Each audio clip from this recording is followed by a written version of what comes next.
Olá, tudo bem? Seja muito bem-vindo ao Tríade Espírita. Seja muito bem-vindo ao nosso estudo do Evangelho segundo o Espiritismo.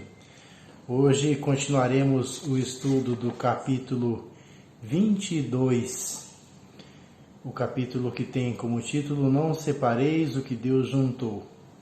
Na quinta-feira, o Aristeu falou sobre a indissolubilidade do casamento e hoje eu vou falar sobre o divórcio. O item 5 deste capítulo, no Evangelho, diz assim: o divórcio é uma lei humana que tem por fim separar legalmente o que está separado de fato.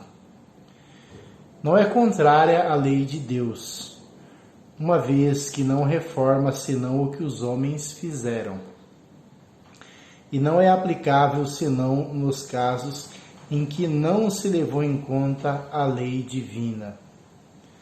Se fosse contrária a esta lei, a própria Igreja seria forçada a considerar prevaricadores aqueles dos seus chefes que, pela sua própria autoridade e em nome da religião, em mais de uma circunstância impuseram o divórcio. Dupla prevaricação, então, uma vez que seria só em vista de interesses temporais e não para satisfazer a lei de amor. Continuando, diz o texto: mas Jesus, ele mesmo, não consagrou a indissolubilidade absoluta do matrimônio. Não disse: é por causa da dureza do vosso coração que Moisés vos permitiu devolver vossas mulheres? Pergunta. O que significa que desde o tempo de Moisés, a afeição mútua não sendo objetivo único do casamento, a separação podia tornar-se necessária. Mas acrescenta, isso não foi desde o princípio. Quer dizer que na sua origem da humanidade, quando os homens não estavam ainda pervertidos pelo egoísmo e pelo orgulho, e viviam segundo a lei de Deus, as uniões fundadas sobre a simpatia e não sobre a vaidade ou a ambição davam lugar ao repúdio.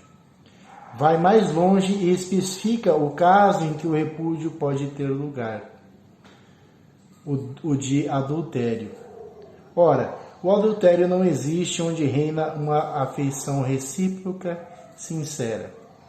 Proíbe a verdade a todo homem de desposar a mulher repudiada, mas é preciso ter em conta os costumes e o caráter dos homens do seu tempo. A lei mosaica, nesse caso, prescrevia a lapidação. Querendo abolir um uso bárbaro, seria preciso, entretanto, uma penalidade. E achou na ignomínia que devia imprimir a interdição de um segundo matrimônio. Era, de alguma sorte, uma lei civil, substituindo outra lei civil. Mas, como todas as leis dessa natureza, deveria sofrer a prova do tempo. Este é o texto evangélico, então, sobre o divórcio. E a gente viu no último estudo a respeito das leis, né, que nos regem e que, em alguns casos, são necessárias a sua aplicabilidade. A sua aplicação. Para continuar o nosso raciocínio, eu peguei aqui um texto do Momento Espírita, que tem como título Separação Resolve, para que a gente possa refletir um pouco mais a respeito da questão do divórcio. Diz assim o texto: em dias atuais, tem testemunhado muitas separações conjugais. Nós perguntamos e gostaríamos que você respondesse com toda a sinceridade: a separação resolve? Indaga. E aí o texto diz assim: embalados pelo suave encantamento do namoro e noivado, os casais entram na barca da paixão e se deixam levar pelo grande oceano do casamento. Sentindo ainda as emoções dos primeiros tempos, tudo é alegria e contentamento. A música, o perfume, as flores, os passeios, a comida predileta, tudo é compartilhado com carinho e cada um faz tudo para agradar o outro. Na balança das ações, somente o prato das virtudes é utilizado. Olha que maravilha, né? Todavia, o tempo passa. Surgem os ventos, os maremotos, a neblina e as dificuldades começam. O casal esquece de estender a ponte do diálogo que certamente iria propiciar soluções para os problemas ou encontrar maneiras de os contornar com sabedoria. Surgem os conflitos e na balança das ações começa a pesar mais o prato das imperfeições. Começa a realidade, né? Infelizmente. Perguntamos-nos, como pode aquela alma tão querida que de outrora se transformar em uma pessoa tão cheia de defeitos? E o outro seguramente faz os mesmos questionamentos a nosso respeito. Cada um se isola num canto da barca buscando resolver o próprio problema. O que antes era compartilhado com carinho e doçura, agora é tratado de forma egoísta e muitas vezes injusta. É bem certo que o suave encantamento do início não é mais o mesmo. Todavia, ele ainda está lá. Basta que o busquemos. Iremos descobrir que, com o passar do tempo, os sentimentos amadureceram, se transformaram em amizade, em companheirismo, em afeto verdadeiro. Vale a pena que repensemos a nossa situação relativamente ao casamento. Vale a pena lembrar que os que estamos em família não estamos juntos por conta do acaso. Se o esposo ou a esposa não é o bem o que desejamos, se o esposo ou a esposa não é bem o que desejamos, lembremos que é o melhor que Deus pôde nos oferecer para que cresçamos juntos. Se a barca do nosso casamento está navegando por mares difíceis e as neblinas densas dos problemas o ameaçam, pensemos nos frutos dessa união, os filhos que se somaram a nós.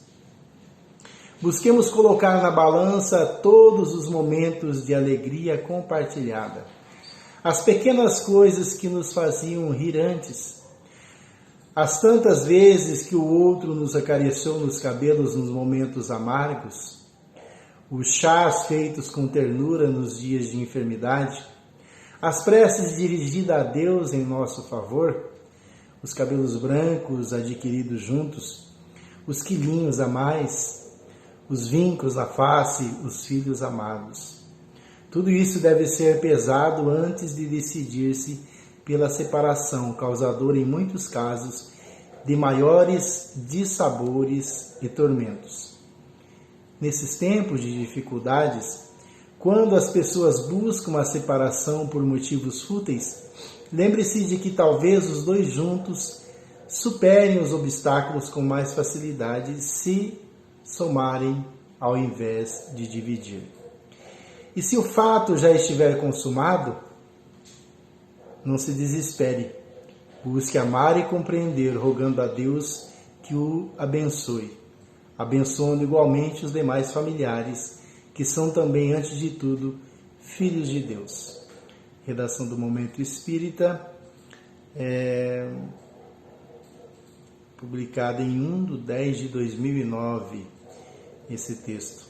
Então, que possamos refletir um pouco sobre esse pequeno texto, sobre o Evangelho que acabamos de ler, que como a gente viu no primeiro estudo, há situações em que se faz realmente necessária a separação, especialmente quando envolve questões de perigo de vida, né? Em alguns casos há esse perigo iminente, Então, que a gente possa refletir e, primeiramente, pelo menos tentar, né, como nos disse o texto aqui, aproveitar, voltar a enxergar, talvez, as qualidades do outro, para que depois não nos arrependamos de, às vezes, tomar uma decisão precipitada.